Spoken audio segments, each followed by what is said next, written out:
मित्रों नमस्कार। जन सुलभ पुस्तकालय के इस पेज पर मैं आपका स्वागत करता हूं।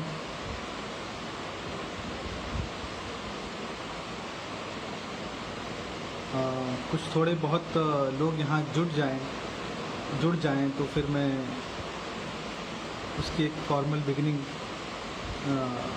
करता हूँ इस सेशन की।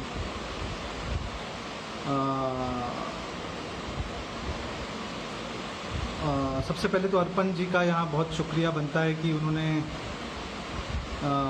मुझे इस युवा कवियों की श्रृंखला के लिए उन्होंने मेरा चुनाव किया है। और हालांकि मैं कोई एक्सक्यूज़ की तरह नहीं कह रहा हूँ, पर थोड़ा समय मेरे लिए कम था दूसरी चीज़ों की व्यस्तताओं की वजह से, तो शायद थोड़ा बेतरतीब आपको मेरी बातचीत और सब कुछ लग सकता है, तो उसके लिए मैं आप सबसे क्षमा चाहता हूँ। कोशिश करूँगा कि मैं उसको सारी चीज़ों को सही तरह से संभाल सकूँ। आलोक मिश्रा कह रहे हैं स्वागत है। आलोक जी आपका भी बहुत स्वागत है। और आलोक जी का थोड़ा बहुत हिस्सा जो उन्होंने पाठ किया यहाँ पे मैंने वो सुना था, हालांकि पूरी तरह से नहीं सुन पाया। बहुत अच्छी श्रृंखला एक अर्पण जी ने शुरू की है इसमें, और उन सब नामों के बीच अपने आप को देखना एक बहुत सुखद अनुभूति दे रहा है।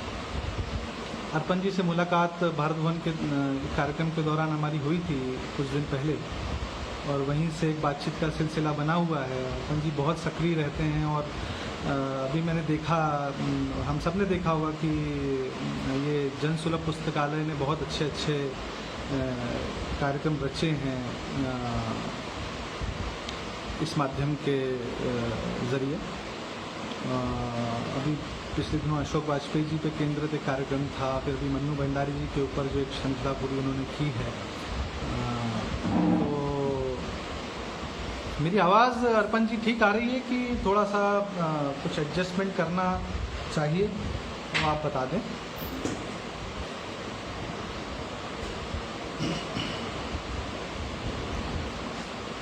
तो जो मैं कह रहा था कि अर्पण जी बहुत कमाल का काम कर रहे हैं, और इस माध्यम का एक बहुत अच्छा इस्तेमाल जो है वो जन सुलभ पुस्तकालय कर रहा है। पंखे की स्पीड जी, तो अब ठीक है मेरे ख्याल में आवाज़ ठीक है। पंखा मैंने कम कर दिया। तो मैं कह रहा था कि बहुत अच्छे लोग यहाँ पे इस श्रृंखला में शामिल हो रहे हैं। अभी मेरे बाद पूनम जी का वक्तव्य और कविता पाठ है, तो और अभी संतोष अर्श का काव्य पाठ और वक्तव्य हुआ था, वो भी मैंने थोड़ा बहुत हिस्सा उसका सुना है। तो ठीक है। तो ये एक बहुत अच्छी शुरुआत है, और जैसा कि पूरी परिकल्पना उन्होंने मुझे बताई थी अर्पण जी ने, उससे भी मैं बहुत मुतमईन हुआ, बहुत खुश हुआ कि इस तरह का भी अर्पण जी सोच रहे हैं लगातार। और ये काम में उनकी गंभीरता को दिखाता है कि जिस तरह का वैविध्य वो ला रहे हैं इस पेज पर और अपने काम में, उससे पता चलता है कि वो कितने डूब कर अपना काम करते हैं। मित्रों, मैंने बहुत कोई सधा हुए वक्तव्य सोचा नहीं था, पर मैंने सोचा है कि कुछ कविताएं मैं पढ़ते जाऊंगा, और उसके बीच में अपनी यात्रा और मेरा क्या सोच है कविता के बारे में और बाकी कला माध्यमों के बारे में, वो मैं सामने रखूंगा। और ये मुझे मौका मिला है, तो मैं जो भी लोग अभी इस ख़राब समय में जो बीता कुछ समय जो बहुत ख़राब गुजरा है, उसमें हमें बहुत सारे लोग, कला की बहुत बड़ी हानि पूरे इस साल 1.5 साल में हुई है सारे कला माध्यमों की, और ख़ासकर कविता में भी बहुत बड़े बड़े लोग और साहित्य के बहुत बड़े बड़े लोग हमें छोड़ के गए हैं। तो मैं जैसे अभी मैं भोपाल की बात करूं तो भोपाल ने भी बहुत कुछ खोया है। मंजूर दादा अभी हमारे बीच नहीं रहे, राजकुमार केसवानी जी जो पत्रकारिता जगत के एक स्तंभ थे और उन्होंने बहुत खूबसूरत किताबें भी लिखी हैं, वो हमारे बीच नहीं रहे। प्रभु जोशी जी नहीं रहे। श्याम मुंशी जी जो यहाँ के जाने माने कला मर्मज्ञ थे हैं, वो नहीं रहे हमारे बीच। बहुत सारे लोग हमें इस बीच छोड़ गए। उन सबको मैं यहाँ पे इस मंच से श्रद्धांजलि अपनी अर्पित करता हूँ और उनके काम को बहुत याद कर रहा हूँ। और मुझे ऐसा लगता है कि और उनके काम को हम लगातार पढ़ते और सुनते और समझते रहेंगे। यही एक सच्ची श्रद्धांजलि बनती है।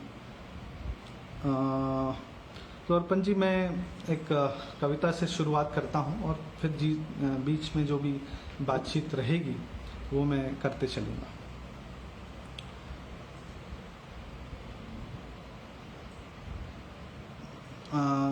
मित्रों, एक किताब मेरी आई थी 2018 में, अभी जिया नहीं टाइटल से, जिसमें मेरी शुरुआती दौर की कविताएं थी।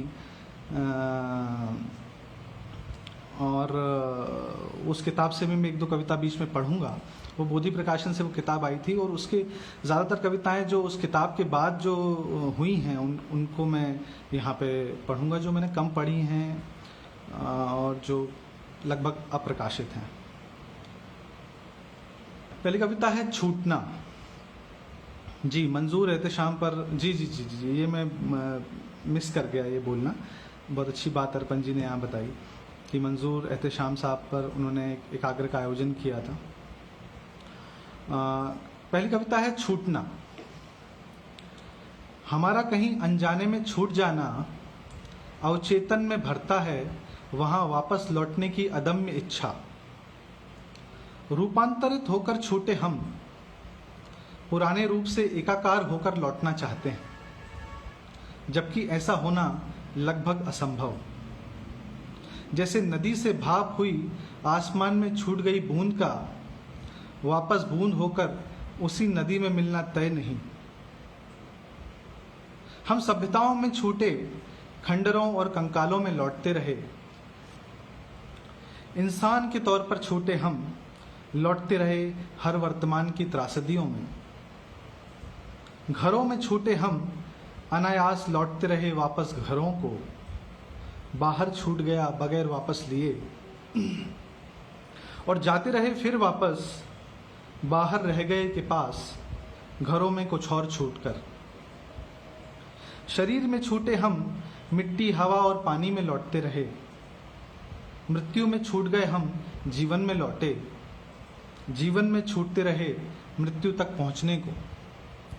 छूटते छूटते हम यहाँ वहाँ इतना छूट गए कि कभी कहीं भी ढंग से लौट नहीं पाए, कि कहाँ कहाँ जाकर समेटते खुद को। एक दूसरे में जितना छूटे जाने के बाद उतना बस बचे रहे। एक दूसरे में जितना छूटे जाने के बाद उतना बस बचे रहे। जितने छूटे हम बस उतने ही थे। जितने छूटे हम बस उतने ही थे। तो ये थी पहली कविता मित्रों। उम्मीद है आपको अच्छी लगी होगी। और तो कविता में जो मेरी यात्रा अभी तक बनी है उसकी शुरुआत जो है वो मैं ऐसे मानता हूँ कि मैं दूसरे कला माध्यमों से मेरा एक कविता में प्रवेश बना है। मैं संगीत और नाट्य से मैं कविता की तरफ मुड़ा हूँ। घर में हालांकि माहौल हमेशा से रहा है पढ़ने लिखने का और संगीत का और बाकी चीज़ों की चर्चा हमेशा बनी रहती थी बचपन से ही। पर जब मैं भोपाल आया और ख़ासकर 2013 के बाद तो मेरा लगातार बहुत सारी जगह आना जाना होता रहा, जिनमें एक प्रमुख केंद्र जो भारत भवन था वहाँ पे मैं लगातार ही हर हफ्ते में वहाँ करीब 2-3 दिन जाता रहा और बहुत सारी चीज़ों का मैं साक्षी बना। बहुत सारे क्लासिकल परफॉर्मेंसेस का, शास्त्रीय संगीत का और विभिन्न शास्त्रीय नृत्यों का लोक कलाओं का और रंगमंच का ऑफ कोर्स। और फिर बाद में कुछ ऐसी मुलाकातें हुई कि मैं रंगमंच में मेरा जुड़ाव हुआ, और वहाँ पे मैं हेमंत दादा से मेरी मुलाकात हुई। हेमंत देवलेकर जो खुद बहुत अच्छे कवि और रंगकर्मी हैं।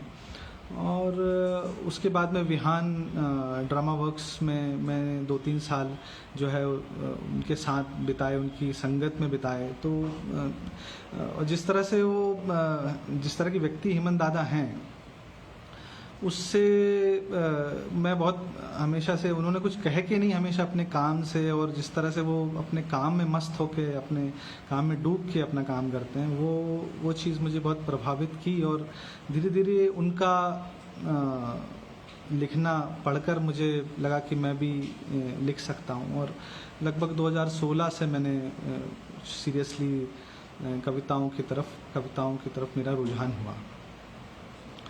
और मैं बहुत शुरुआती दौर में अपने आप को मानता हूँ, ये शुरुआत की भी शुरुआत है, ऐसा मुझे लगता है कि बहुत लंबा रास्ता भी तय करना है। और जिस तरह का जो पूरा परिदृश्य में बहुत एक चीज़ के बारे में मैं अपने आप को अच्छा मानता हूँ कि मैं मेरे हिसाब से कि मैं सारे परिदृश्य पे, कविता परिदृश्य पे और साहित्यिक परिदृश्य पे एक नज़र में अपने तरह से बनाए हुए हूँ। और तमाम जो लोग इस समय सृजन कर रहे हैं, हम उम्र हैं और जो समसामयिक हैं, समकालीन जिनको मैं कह सकता हूँ, वो उन सब के लोगों के काम को लगातार देखना और सुनना, और उससे ही वो जो ऊर्जा जो मिल रही है, वो ही एक कारण है मुझे लगता है कि इतना अच्छा लोगों की संगत में होना और उनके समकालीन होना, ये ही अपने आप में बहुत ऊर्जा देता है। बहुत सारे नाम मेरे दिमाग में हमेशा चलते रहते हैं, और बहुत सारे लोगों को सुनने और पढ़ने का मौका हमें नए संचार माध्यमों ने दिया है, और किताबों ने भी। ऑफ कोर्स जो लोग प्रकाशित हुए हैं उनको मैंने उन लगभग सारे लोगों को कोशिश की है कि जिनको मैं जानता हूँ उनकी किताबें लूँ और उन्हें पढूं, और अपनी उनके बारे में एक सोच कायम हो कि किस तरह का उनका काम, किस तरह से वो अलग काम कर रहे हैं। और बहुत खुशी की बात यह है कि सब लोगों में एक तरह का वैविध्य है, और सब जो काम कर रहे हैं वो बहुत अपने, मौलिक शब्द तो मुझे उतना अच्छा नहीं लगता, मैं कहता हूँ कि सब अपने तरह का काम कर रहे हैं, अपने फ्लेवर का काम कर रहे हैं। और देखता हूँ कि लोगों में बड़ा एक विश्वास भी है अपने काम को लेके कि जो वो कर रहे हैं उस पर उनका भरोसा देखते बनता है। तो ये एक खूबसूरत बात मुझे लगती है। बहुत सारे नाम मेरे दिमाग में, जैसे अविनाश मिश्र हैं, और अंबर पांडे हैं, जोशना बनर्जी अडवाणी हैं, रूपम मिश्र हैं, नरेश गुर्जर हैं, गौतम योगेंद्र हैं, अमिताभ चौधरी हैं, और ज्योति शोभा हैं, स्मिता सिन्हा हैं, सोमेश हैं, सुघोष हैं, अंचित हैं,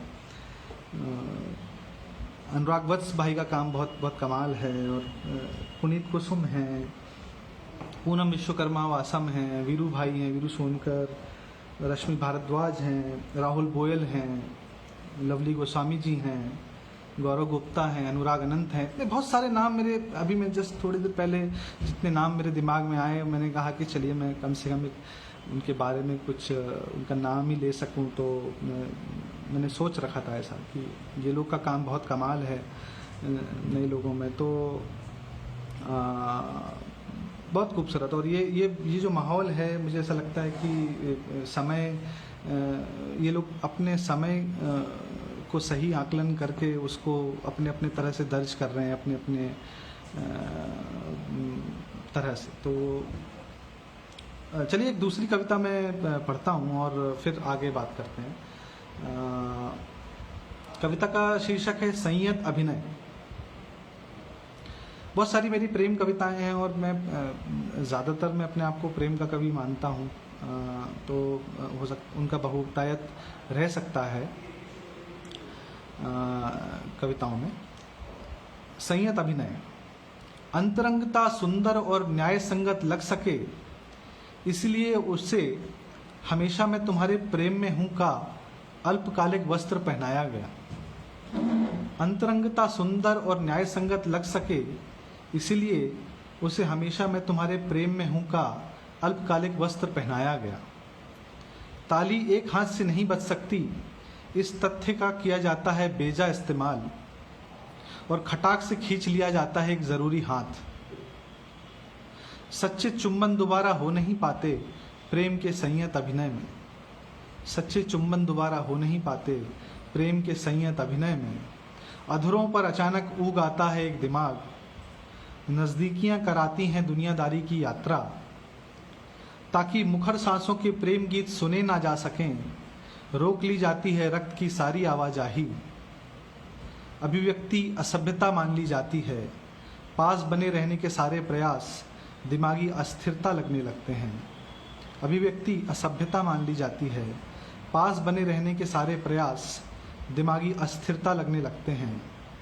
प्रेमी प्रेम के गंभीर हो जाने के अलावा किसी और शय से नहीं डरते। प्रेमी प्रेम के गंभीर हो जाने के अलावा किसी और शय से नहीं डरते। तो मित्रों, ये कविता थी संयत अभिनय। जो मैं प्रेम कविता के बारे में बोल रहा था कि बहुत सारी कविताएं, जो मेरा पहला संग्रह भी था उसमें भी, और अभी भी जो मेरा लेखन है वो उसमें मेजॉरिटी जो है वो प्रेम कविताएं हैं। और ऐसा होने से मुझे बहुत ऐसा नहीं लगता कि यार मैं ऐसा क्यों है, ये सब अपने आप ही एक तरह से होता है। जो देखिए वही है बात कि जो आता है अंदर वही लेखन में आए। तो कविता इसी के राउंड अराउंड घूमती है मुझे लगता है। तो और उसके बारे में मुझे वो लिखने का एक जो कह सकते हैं कि प्रेम को कविताओं में पकड़ना और दर्ज करना मुझे इसलिए भी पसंद आता है कि मुझे लगता है कि उसका प्रेम में जैसे जैसे आप प्रेम को समझते जाते हैं, आपको उसके सूक्ष्म अनुकूलन जो हैं, उसकी जो नुआंसेस हैं और उसके जो सटल वेरिएशन और चेंजेस हैं भावनाओं के, उनको कविताओं में पकड़ना मुझे बहुत अच्छा लगता है। मुझे ऐसा लगता है कि हाँ, और वो एक जैसे जैसे कविता में मैं उसे दर्ज करता हूँ, मुझे भी ऐसा लगता है कि हाँ, प्रेम मुझे अब जो है वो जिम्मेदारी की तरफ और करुणा की तरफ और दूसरी भावनाओं की तरफ मुझे प्रेम जो है मुझे यात्राएं करा रहा है कि मेरी सामाजिक जिम्मेदारी जो है वो भी प्रेम से ही ड्रिवन हो रही है। और जो करुणा मेरे अंदर पनप रही है वो भी मुझे लगता है कि वो प्रेम से ही ड्रिवन मुझे लगती है। तो इसलिए भी मैं बहुत सारी प्रेम कविताएं मैंने लिखी हैं। और ख़ास बात है कि आप मेरे हिस्से में प्रेम आया भी है, तो मैंने उसे उस तरह से जिया है और उसको ही उसके जो वेरिएशंस हैं उसमें जो मेरे अंदर जो घटित होता रहा है उस समय के हिसाब से मैंने उसे दर्ज करने की उसको कोशिश की है। तो मित्रों, अगली कविता की तरफ आपको लिए चलता हूँ। ये कविता मैंने पिछले साल लिखी थी जब मुझे जो कोरोना का जब समय शुरू हुआ था 2020 में, और उस समय मुझे जिस तरह के दृश्य मुझे दिखे तो मैंने ये कोशिश की कि मैं उसे दर्ज करूं। कविता का शीर्षक है संभावित अपराधी। हर आदमी संभावित अपराधी है। संभावित होने का अपराध बोध मुझे नहीं होता, न मुझसे किसी का आग्रह है इस बोध का। किसी तात्कालिक शांति की प्रार्थना में भुला दी जाती हैं मेरी सारी जघन्यताएं, और एक दूसरे के दायरे से निकलकर मैं समय का कातिल हूं। किसी तात्कालिक शांति की प्रार्थना में भुला दी जाती हैं मेरी जघन्यताएं, और एक दूसरे के दायरे से निकलकर मैं समय का कातिल हूं। बहुत छाती चौड़ी करके मैं खुद को माफ करते चलता हूँ। बहुत छाती चौड़ी करके मैं खुद को माफ करते चलता हूँ। मेरा तात्कालिक जीवन मेरी प्राथमिकता है। यह प्राथमिकता बनी रहे इसके लिए प्रचलित अफीम खाता हूँ, और इसके ऐसे ही बने रहने की संभावना से संभावित हूँ। बहुत छाती चौड़ी करके मैं खुद को माफ करते चलता हूँ। मेरा तात्कालिक जीवन मेरी प्राथमिकता है। यह प्राथमिकता बनी रहे, इसके लिए प्रचलित अफीम खाता हूँ और इसके ऐसे ही बने रहने की संभावना से संभावित हूँ। ऐसी कविता संभव करने की कोई भी संभावना मैं जेब में लेकर चलता हूँ। ऐसी कविता संभव करने की कोई भी संभावना मैं जेब में लेकर चलता हूँ। तो मित्रों, ये एक कविता थी संभावित अपराधी। और तो जो बात मैं कह रहा था कि मैंने प्रेम को किस तरह से दर्ज करने की कोशिश की है और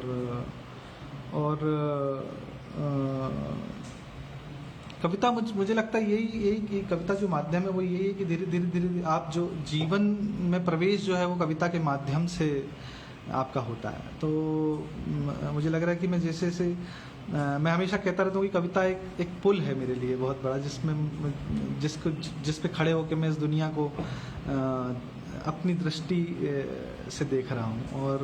और इस किस्म का एक किस्म का खूबसूरत पुल है। देखिए कितना सुंदर एक बिंब खिंचता है कि ये इस पुल पे मैं खड़े होकर मैं बहुत सारे खूबसूरत लोगों से और बहुत सारे कमाल के काम करने वाले कलाकार और कवि और साहित्यकार और उनसे मुलाकात और उनसे एक आत्मीयता और उनसे एक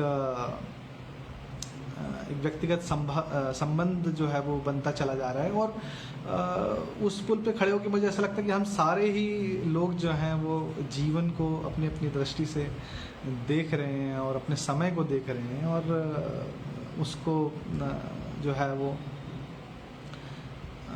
कि जितनी तरफ जा सकती हैं निगाहें उतनी तरह का हो सकता है प्रेम। तो बात वही है कि हम इस पुल पे खड़े होके एक 360 डिग्री जैसा एक व्यू एक बन रहा है पूरी दुनिया का, मेरे लिए मुझे ऐसा लगता है।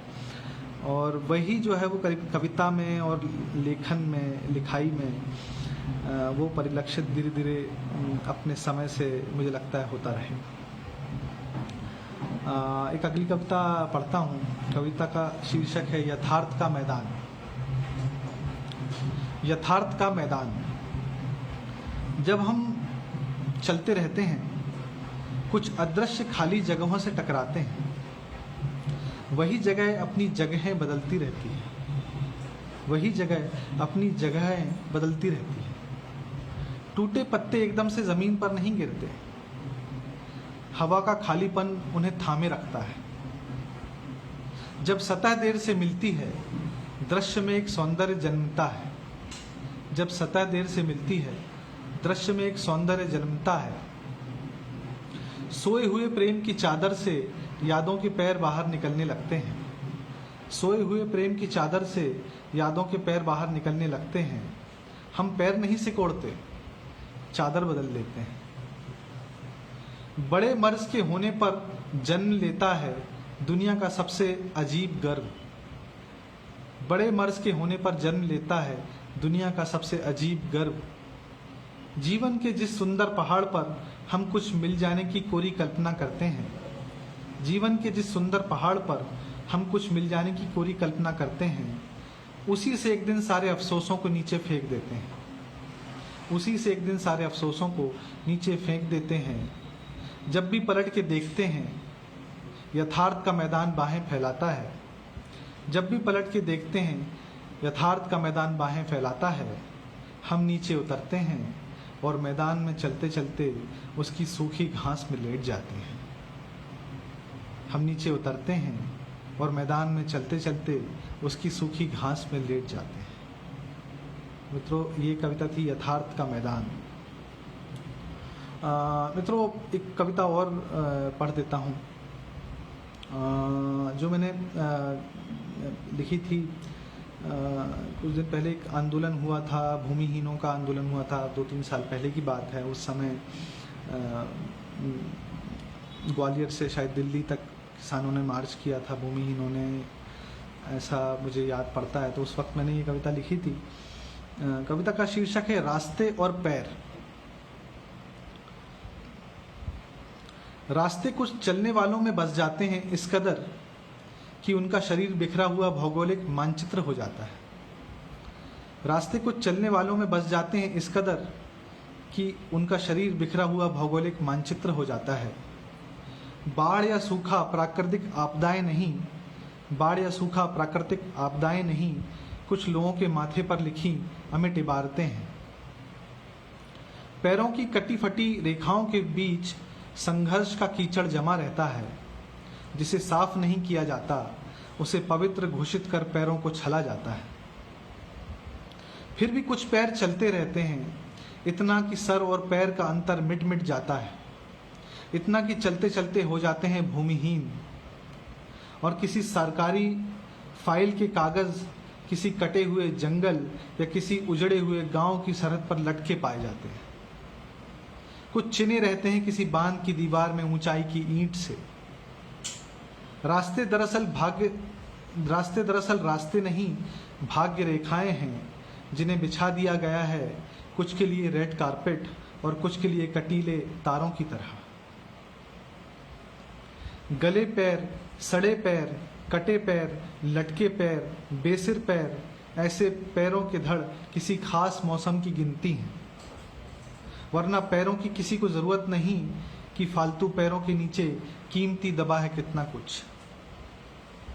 इसलिए ऐसे पैर हर खास मौसम के अगले आम मौसम में हवा में उड़ा दिए जाते हैं। इसलिए ऐसे पैर हर खास मौसम के अगले आम मौसम में हवा में उड़ा दिए जाते हैं।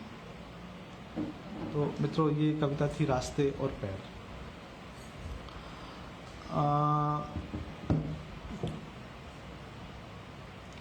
उम्मीद है आपको अच्छा लग रहा होगा ये सेशन, और जो भी लोग यहाँ जुड़ रहे हैं उन सब का मैं स्वागत करता हूँ। जो लोग इसको बाद में भी देखेंगे उन सबको भी मैं धन्यवाद देता हूँ। और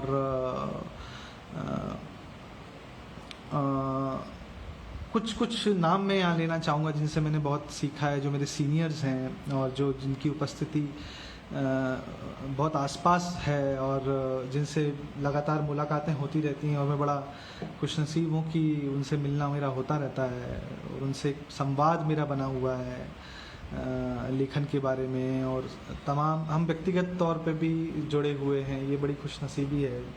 जैसे हेमंत देवलेकर हैं जो मेरे कविता गुरु हैं, नीलोत्पल भाई हैं, उज्जैन में रहते हैं, बहुत उनका भी एक नया संग्रह आया है, समय के बाहर सिर्फ पतझड़ है, बहुत खूबसूरत संग्रह है। गीत चतुर्वेदी जी हैं, भोपाल में ही रहते हैं। प्रेम शंकर शुक्ला जी हैं, आशुतोष दुबे जी हैं, इंदौर में रहते हैं, बहुत ही कमाल के कवि हैं अपने तरह के। मुझे लगता है कि एकमात्र कवि मुझे लगते हैं। और विनोद पदरत जी हैं, बहुत बहुत कमाल के कवि हैं। बहादुर भाई हैं, संदीप दादा हैं,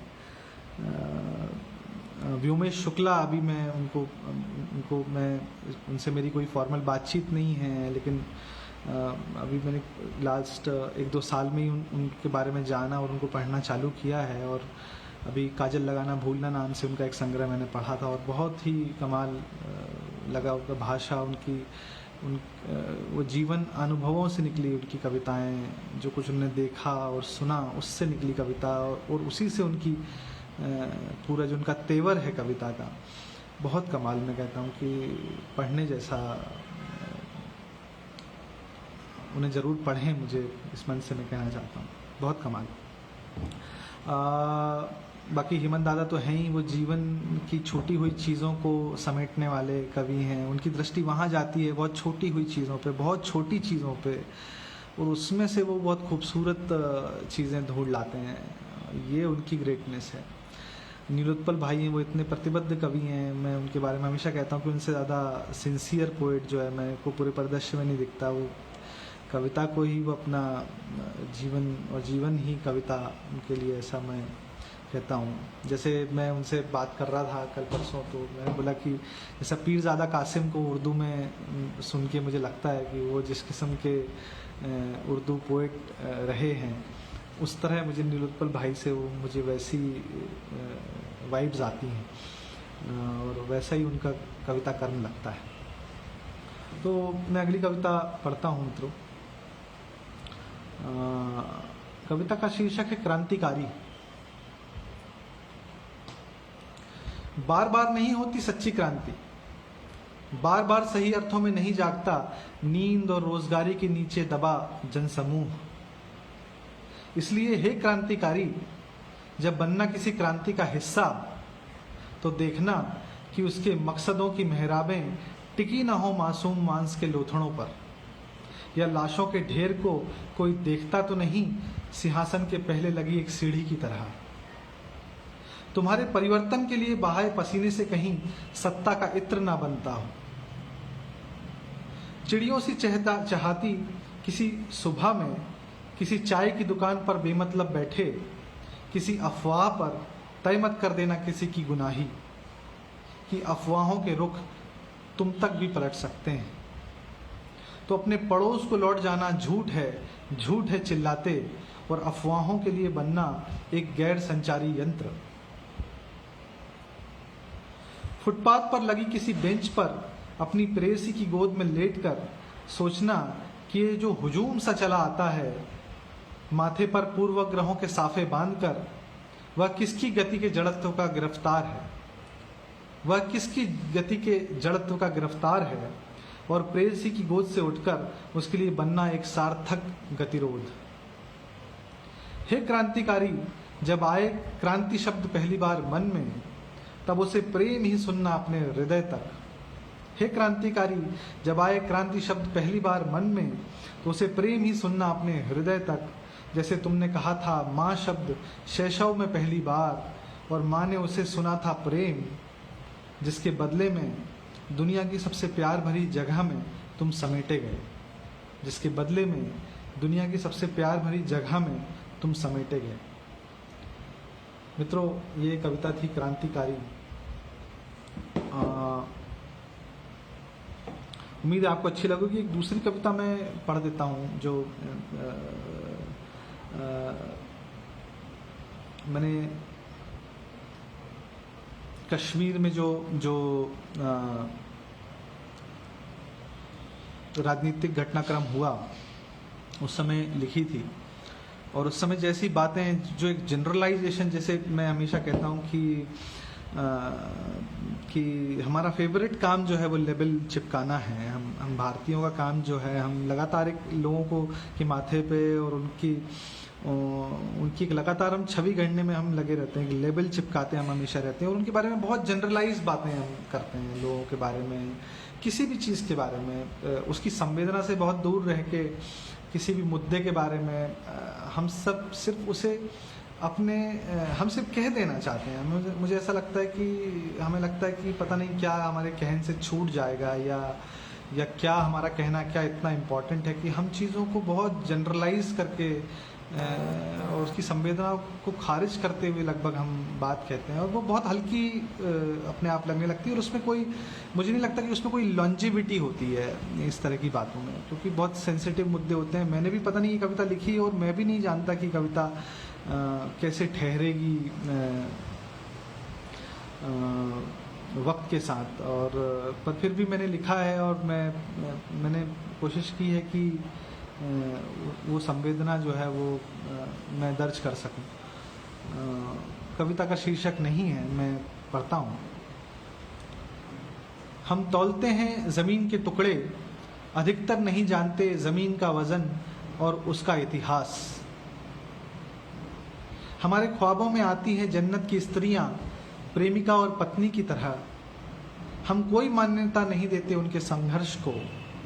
हम नहीं जानते जन्नत नशी होने के खतरे और सच।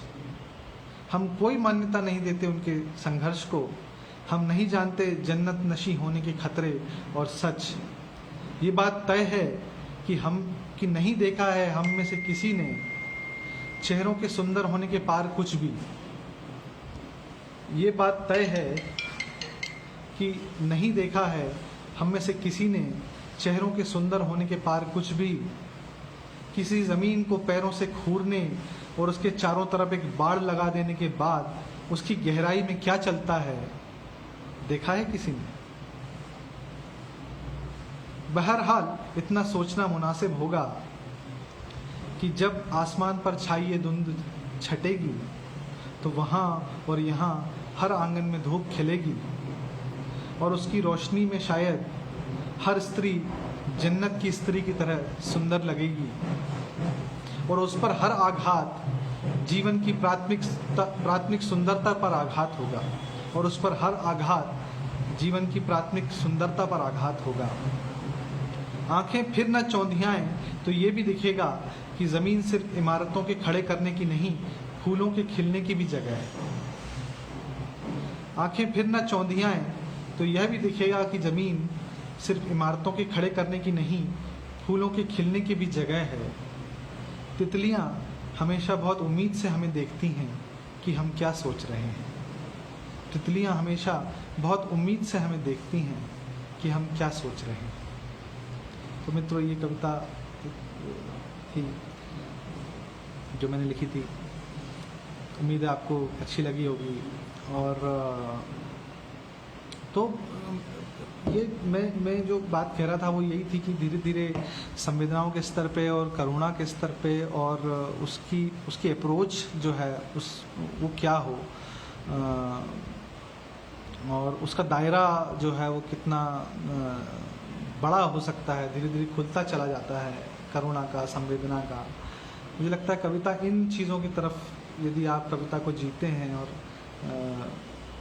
कविता में सही तरह से बने रहते हैं, यदि आप हैं वास्तव में, तो धीरे धीरे आपकी संवेदना का दायरा मुझे लगता है खुलता है, और वही फिर जो है वो आपके लेखन में दर्ज होता है। वो भाषा भी उस तरह की आपकी, मुझे ऐसा लगता है कि जैसे जैसे मैं उस तरफ जा रहा हूँ, जैसे जैसे वक्त बिता रहा हूँ, वो कला माध्यम में मैं हमेशा ये बात जो मैंने समझी है अपने गुरुओं से कि जितना यहाँ पे एक कंसिस्टेंसी के साथ और एक गंभीरता के साथ यहाँ पे एक लंबे समय तक बना रहना, मुझे ऐसा लगता है सबसे ज़रूरी बात वो मैं किसी भी कला के लिए समझता हूँ, क्योंकि उसी से ही तय होता है कि आप कितना कला के लिए थे, क्या आपने जीवन का कितना हिस्सा आपने दिया। कि एक ऐसा नहीं कि कोई वो उस तरह का कुआं नहीं कि आप कला कोई कुआं नहीं कि आप बाल्टी डालें और उससे पानी निकालते चले जाएं, और कला में आप क्या संवर्धन कर रहे हैं, आपने कौन सा मुहावरा कला में गढ़ा,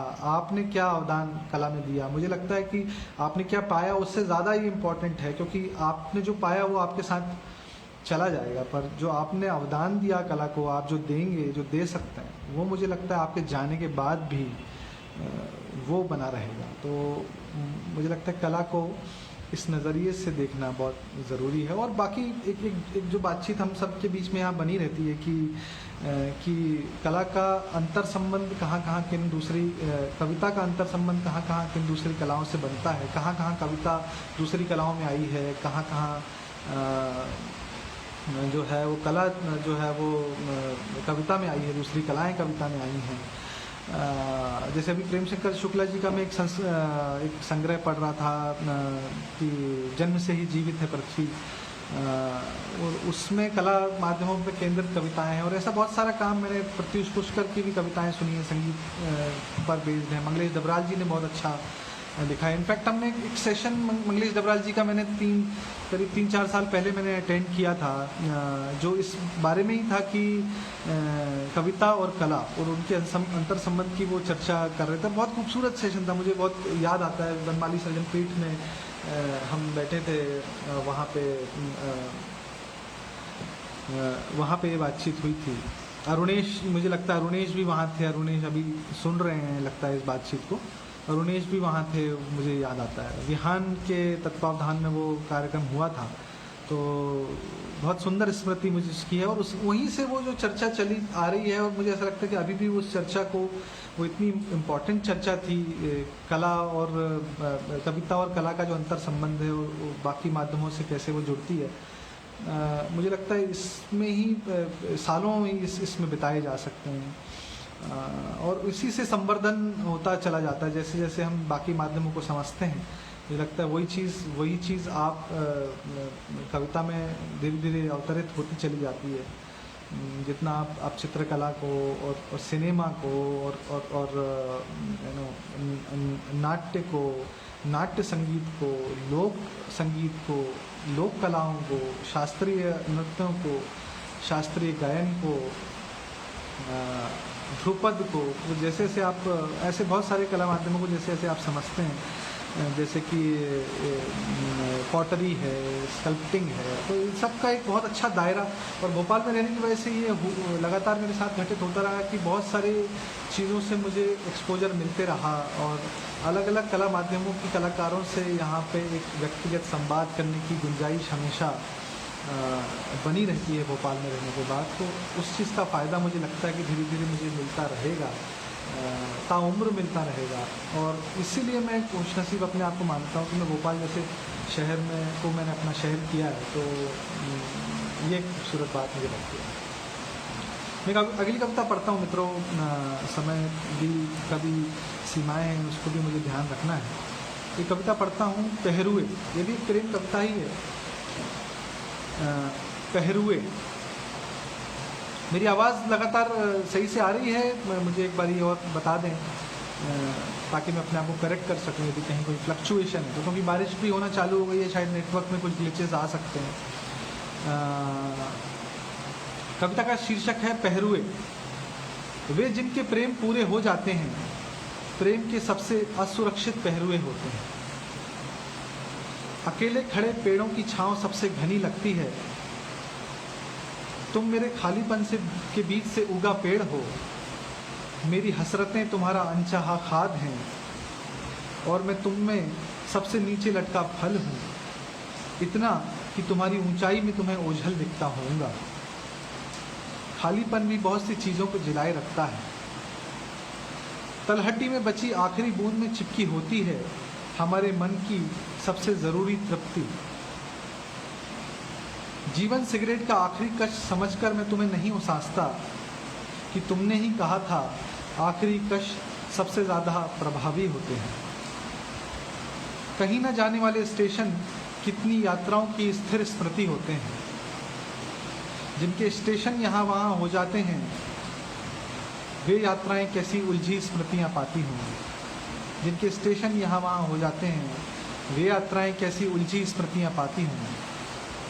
तुम गुलाबी ठंड के मौसम की तरह हो कि तुम्हारी स्मृतियों के हाफ स्वेटर में रहो तो तुम्हारे स्पर्श की गर्मी देह पर लगती है। बाहर निकल आओ तो आत्मा के रोंगटे खड़े रहते हैं।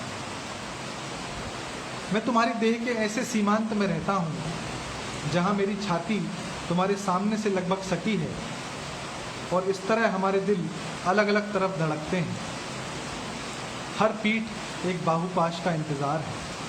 हर पीठ एक बाहुपाश का इंतज़ार है। वे जिनके प्रेम पूरे नहीं होते बेहद चौकन्ने होते हैं। वे जिनके प्रेम पूरे नहीं होते बेहद चौकन्ने होते हैं। शुक्रिया। ये कविता थी पहरुए।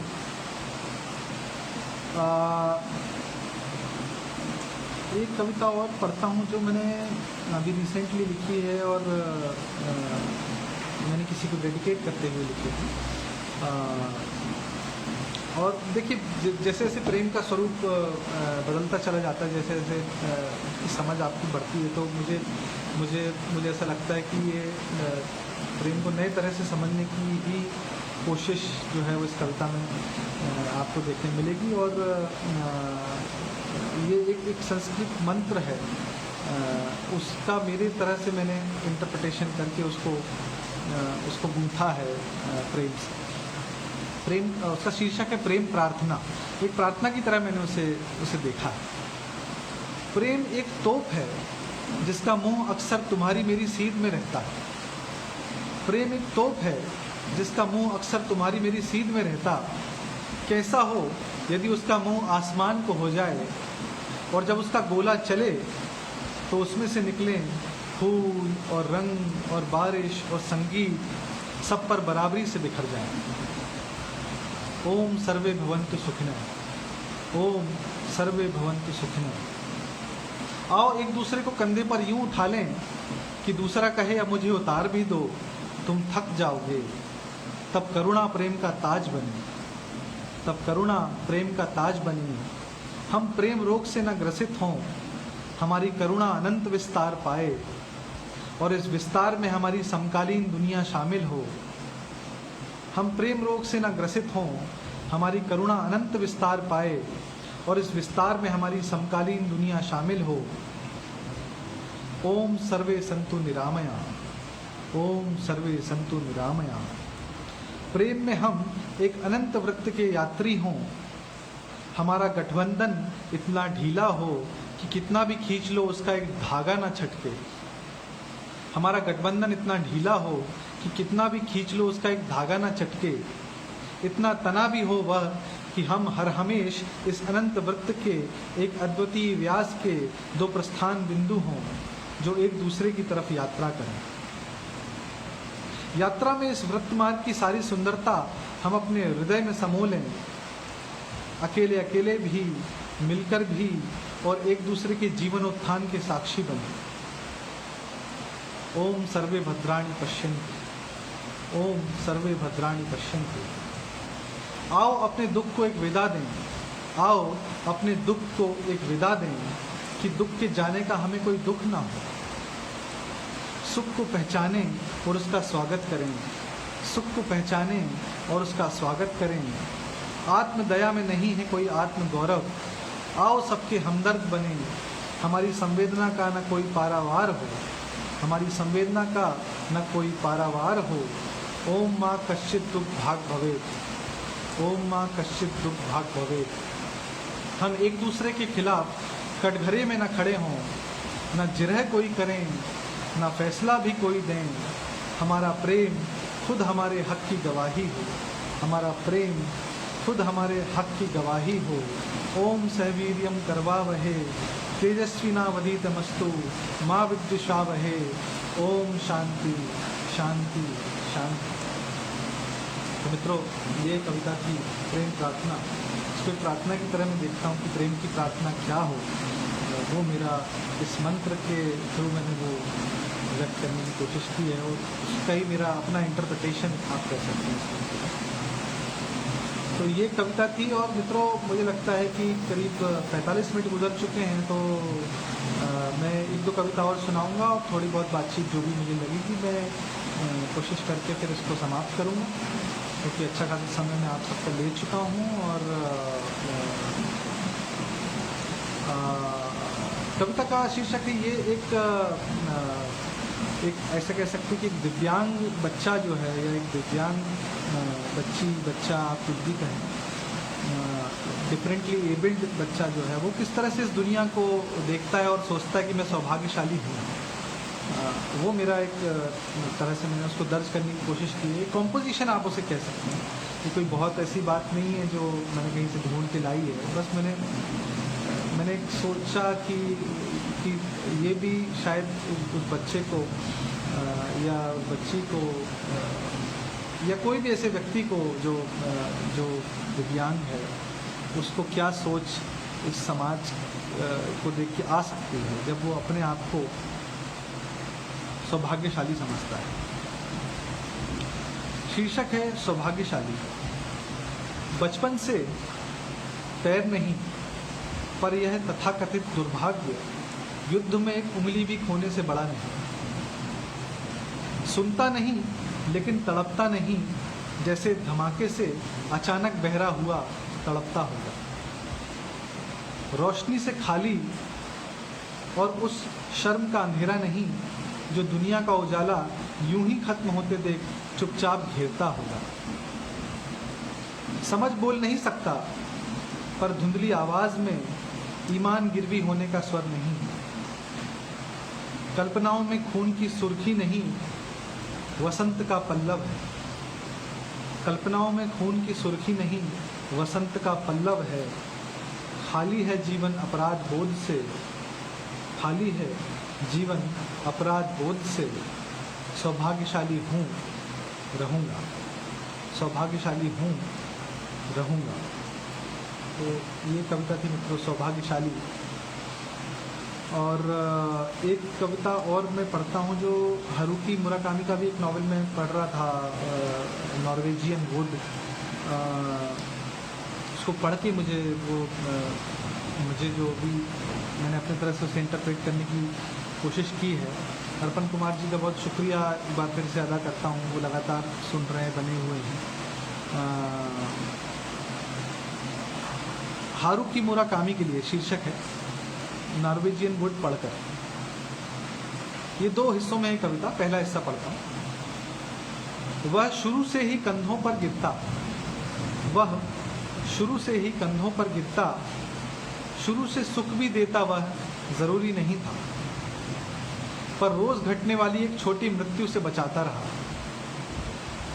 नहीं किया उसे ऐसे मंच पर स्थापित जहां उससे ज्यादा उसके अभिनय में होते। मित्रों, लाइट यहाँ पे चली गई है, मैं अपनी फिर भी मैं जारी रखता हूँ। आपको आवाज़ आ रही है अर्पण जी? अभी मैं बस ख़त्म ही कर रहा हूँ, एक बारी बता दें यदि अभी भी आप सुन पा रहे हैं। अर्पण जी, एनीवेज मैं कंटिन्यू रखता हूँ। वह शुरू से ही कंधों पर गिरता, शुरू से सुख भी देता वह जरूरी नहीं था, पर रोज घटने वाली एक छोटी मृत्यु से बचाता रहा। नहीं किया उसे ऐसे मंच पर स्थापित जहां उससे ज्यादा उसके अभिनय में होते। रहा जाता है प्रतिबद्ध इस तरह भी प्रेम में। महान नदी में तिरोहित हर धारा महान नहीं होती, उसका गौरव विशाल तरलता में शामिल होकर बहना है शायद। द्वैत के मैदान में साथ चलते हम, घास के दो तिनकों की तरह इस दर्जा एक में एक हो जाते कि सांस की फांक तक मिट मिट जाती। अनजानी देहों से नहीं, जानी पहचानी आत्माओं में चलता है प्रेम का कारोबार। निश्चल की नाव में बैठ ढूंढते थे देह की मरुभूमि में जलप्रपात हम। आश्वस्ति के उर्वर गहवर में होता आत्मजल आचमन।